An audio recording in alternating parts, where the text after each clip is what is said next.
दौलतपुर सफ़र में अली नवाज़ मला पीपीएम में शमूलियत जो ऐलान किया है। अली नवाज़ मला पंहिंजे भाइरनि बिरादरी जे शेर मला, हिदायतुल्लाह मला, हुसैन मला, जाड़ो खान मला, हाजी बशीर मला समेत पीपी अगवान ऐं अॻूणे सूबाई सलाहकार सरदार मोहम्मद इस्माइल दाहिरी जी मौजूदगीअ में पाकिस्तान पीपल्स पार्टीअ में बाक़ायदा शमूलियत जो ऐलान कयो।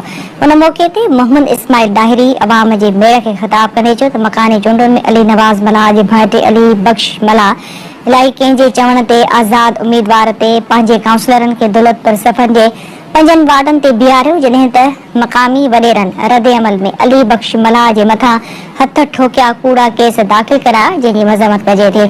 मोहम्मद इस्माइल दाहिरी जो चवणु हो त अली बख्श मला अॻ में बि साणनि गॾु हुयो। हिन वक़्तु बि साणनि गॾु आहे। अली बख्श मला केतिरनि ई महीननि खां जेल अंदर आहे। संदसि बिरादरी अॼु पीपल्स पार्टी में शमूलियत कई आहे।